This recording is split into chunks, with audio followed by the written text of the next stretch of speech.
Hi, good morning everybody. How are you today? I hope you can hear me. I'm in a different room today and my voice kind of echoes. When I edit, I'll try and use something to reduce the echo if I can. I hope you can hear it. Anyway, as usual, don't forget, after you watch this, if you go to my site, stephenaskew.com, you can download the script for this talk and all of my other talks, and you can find some listening questions and sample answers as well. Please, try. The more you read, write, listen and speak, the better your English will get. And as always, these topics are things that I find interesting, but if you have anything you'd like me to research and talk about, please put it in the comments below here. I love learning about stuff, so anything you want, I'll research.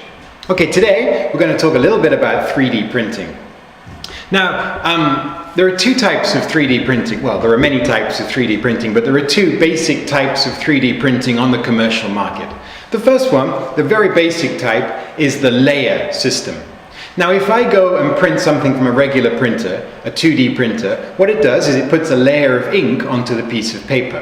Now, 3D printing is exactly the same as that, except on top of the first layer, it puts a second layer. So if I want to 3D print my head, for example, and who wouldn't, then what I basically do is I make a design of my head on a computer, and the design splits it up into thousands of layers, and it just prints layer on top of layer on top of layer. And in the end, you get my head. I might do that later. Now, that type of printing is called additive manufacturing because it adds.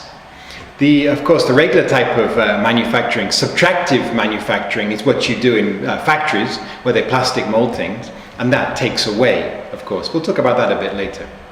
So, the basic type of 3D printing was invented in the 1980s. It's come a long way since then, of course. Now you can buy a regular 3D printer and have it in your home. Now, the regular printer you use to print on paper uses ink, of course. A 3D printer can't use ink. What it does is it uses something called a thermosetting polymer. Polymer is plastic. Thermosetting, thermo means heat, thermometer. So what thermosetting polymers do is they're liquid under heat, and then when they cool down, they go hard. And once they've hardened, they don't change their shape. So you can use them very easily to print things. They become a liquid, and then when they hit the air, they cool, they harden. So of course, when you want to make my head, that's the kind of plastic you want. Now, a problem with this is it takes a very long time to print something.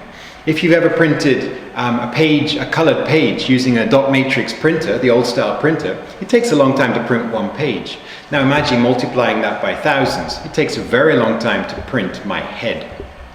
There is a new style of 3D printing coming out called CLIP, C-L-I-P. CLIP stands for Continuous Liquid Interface Production. A mouthful, I know. Now that doesn't use thermosetting polymers, that uses photopolymers. Photo means light. It comes from the Greek photos, photograph, for example. Graph means picture in Greek. So photograph is light picture. So a photopolymer is a plastic that hardens in contact with light. Now this makes printing much easier. What you do in a clip machine is you have a pool at the bottom full of a liquid photopolymer. The bottom of the pool is transparent, and underneath that you have a UV light. Then between the polymer, the photopolymer, and the UV light, you have an oxygen permeable membrane. Now this is where it gets very clever, very, very clever. What they do is they can move the molecules in the oxygen permeable membrane around. Now, an oxygen molecule can reflect a UV light photon. So what they do is they have their design and they move the oxygen molecules around, and where there is an oxygen molecule, the UV light cannot penetrate. Where there is no oxygen molecule, where there is a space, the UV light comes through. So by moving the oxygen molecules around, they can make very, very complex shapes. And this is much faster because basically the machine pulls the shape out of the liquid photopolymer pool, and the oxygen molecules move around, creating the design as it pulls it up, which is much, much faster. It's not just faster, it's also much, much stronger, because your basic 3D printer, your layered 3D printer, if you look at it under a microscope, of course, you have lots of layers. Now, if you look at it with the naked eye, you can't see that. But when you go in close up, these layers are very, very visible. And where there is a layer, of course, there is a weakness. If you're going to break something, it's usually going to snap at a weak point. And where these layers are weak points. The clip system doesn't create layers because it prints, it molds continuously. So it's much, much stronger and it's much, much faster. All right, 3D printing. What are the advantages of 3D printing over regular molding, for example? Well, the most obvious advantage is, of course, if you can draw it, you can print it. 3D printers can print almost any shape. Not almost, they can print any shape at all. So if you can design it, a 3D printer can make it. And of course, they can even create bones. If you CT scan a bone, let's say you've got a missing part of your skull, if you can CT scan the skull, you can print a piece that fits into that skull exactly.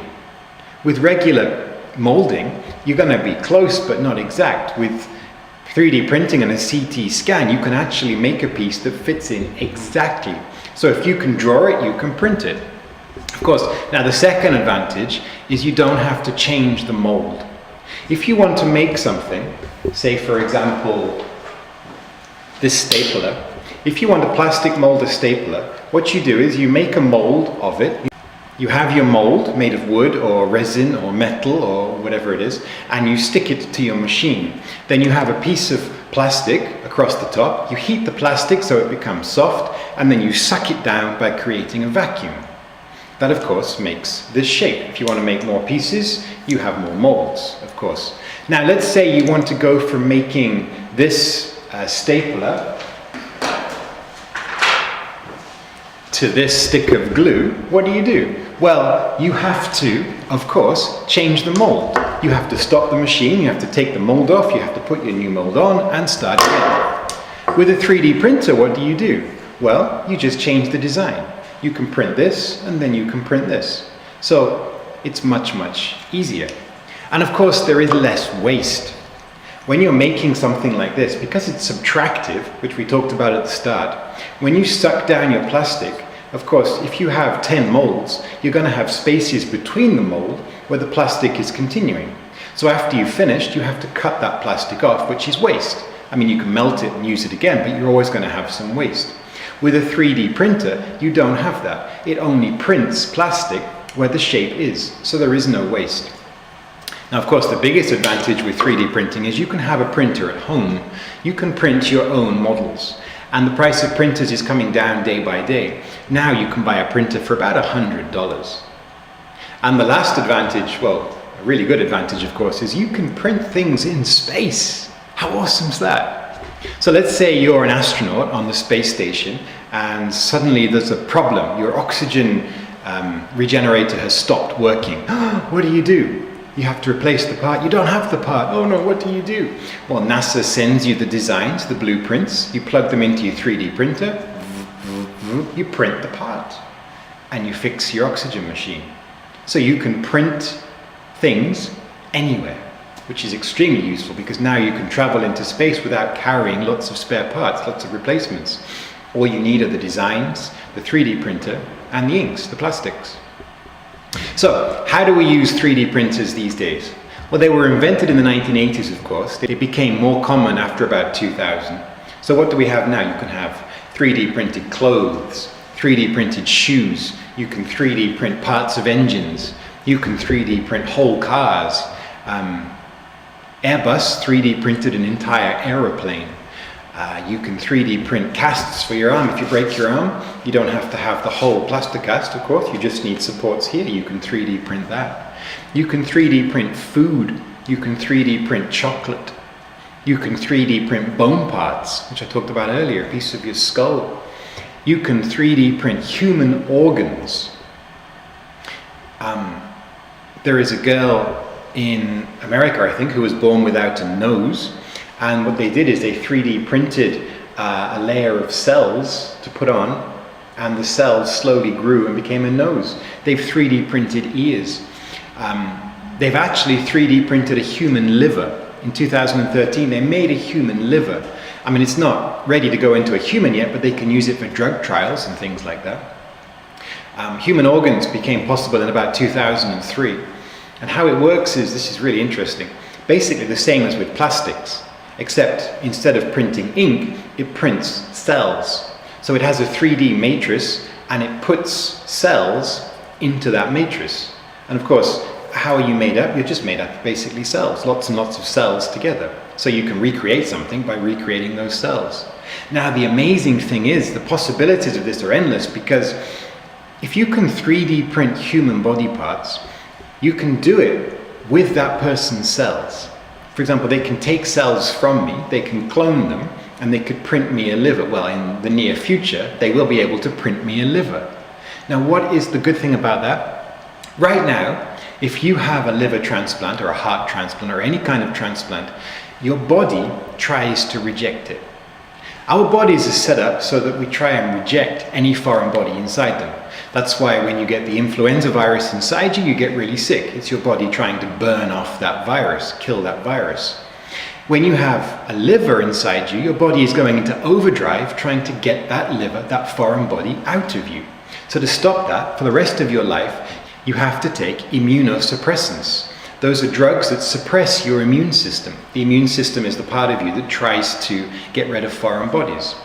If the new liver is made from your cells, you don't need those, because your body doesn't recognize it as a foreign object. It's part of you. Isn't that awesome? And of course, if we can print body parts, we don't need donors.